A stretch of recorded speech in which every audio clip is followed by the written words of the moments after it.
سلیم صافی صاحب، گفتگو کا آغاز آپ سے ہی کرنا چاہوں گی.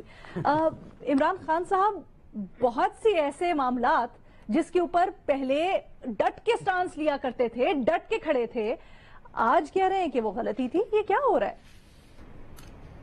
ڈٹ کے کھڑا ہے کپتان، بنے گا نیا پاکستان. یہ ارشاد بھٹی صاحب کو ذرا تکلیف ہو رہی ہے، روزہ بھی ہے، تو اگر یہ پہلے اپنا تقریر کر دے تو اچھا ہوگا. ارشاد سر، ان سے تقریر بعد میں سنتے ہیں. سر، آپ کا تجزیہ پہلے جاننا چاہتے ہیں. جو اہم مقرر ہوتا ہے وہ اینڈ پہ ہوتا ہے. اچھا ٹھیک ہے. دیکھیے، بالکل صحیح بات. میں تو ایک چیز پہ وہ ڈٹ کے کھڑا ہے، اور وہ ہے یو ٹرن کا طریقہ اور یو ٹرن کا وسیلہ.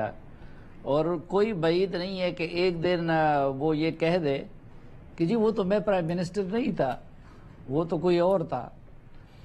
اب مثلا اس بات کو دیکھ لیجئے کہ یہ کیا اتنی آسان باتیں ہیں.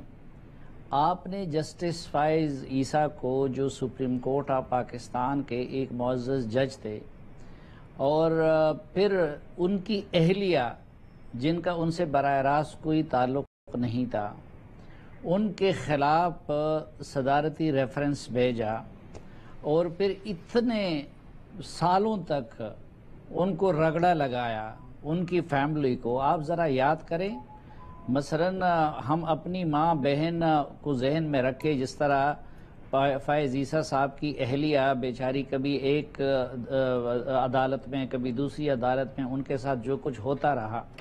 اور آج آپ وہ کہیں، وہ شخص جس نے مستقبل میں انشاءاللہ سپریم کورٹ آف پاکستان کا چیف جسٹس بننا ہے، اور آپ بڑی آسانی سے کہیں کہ جی میں نے تو نہیں بھیجا تھا. ادھر فواد چودھری کہیں کہ وہ تو اس نے بھیجا تھا، اور وہ کہیں کہ وہ تو اس نے بھیجا تھا.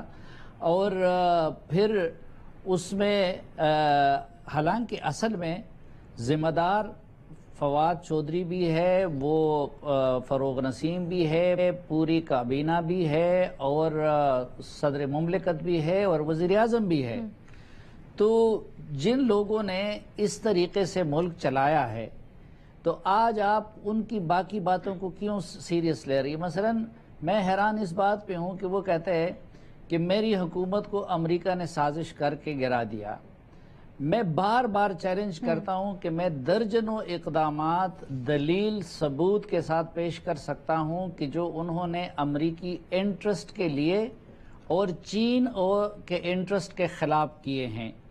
لیکن مجھے کوئی ایک قدم وہ بتا دیں کہ جس میں انہوں نے امریکہ کے مفادات کو ریئل ٹرم میں ہٹ کیا ہو.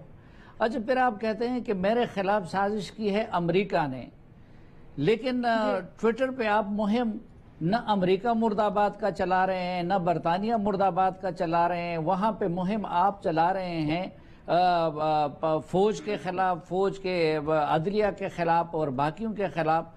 تو میں اس سے بھی پتہ چلتا ہے کہ خود ان کو بھی سب سے زیادہ یقین ہے کہ میں یہ مذاق کر رہا ہوں قوم کے ساتھ. لیکن چونکہ ان کو پتہ ہے کہ پاکستان کے اندر مذہب کا چورن اور امریکہ کی سازش اور دشمنی کا چورن بڑی آسانی سے بکتا ہے، تو میکیاویلی کا پیروکار ہونے کے ناطے عمران خان صاحب اس چورن کو اس وقت بھیجنا چاہتے ہیں. لیکن یہ بھی میں لکھ کے دینے کو تیار ہوں کہ یہ جاگ بہت جلدی اٹھ جائے گا، کیونکہ میں تو تجویز کروں گا کہ جو ان کے محبوب ہستیاں ہیں نا، ثاقب نثار کو لے لیں، وہ دوسرے جسٹس عظمت سعید کو لے لیں، پھر بے شک اس میں جو ہے شہباز گل کو بھی ڈال دے، فواد چودھری کو بھی ڈال دے، ان لوگوں کا کمیشن بنا دے اور وہ بھی تحقیقات کرے، تو ان کو پتہ چلے گا کہ یہ ڈرامہ ہے. فواد چودھری صاحب کی بات کریں تو آج فروغ نسیم نے فواد چودھری کو جواب دیا، فواد چودھری صاحب نے پھر فروغ نسیم صاحب کو جواب دیا، یہی قاضی فائز عیسیٰ والی بات کے اوپر.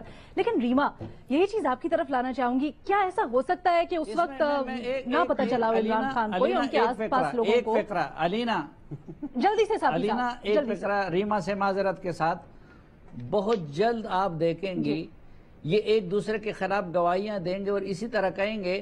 شاہ محمود قریشی کہے گا کہ میں نے تو امریکی سازش کی بات نہیں کی تھی، ادھر سے جو ہے وزیر اعظم کہے گا کہ میں نے تو نہیں کی تھی، مجھے تو شاہ محمود قریشی نے کہا تھا. وہ دوسرا کہے گا کہ یار میں نے تو کیبل کی بات نہیں کی تھی، ایک دن بہت جلد مطلب وہ ایک دوسرے کے اوپر انگلیاں اٹھاتے رہیں گے اور پتہ نہیں چلے گا، کہتے رہیں گے۔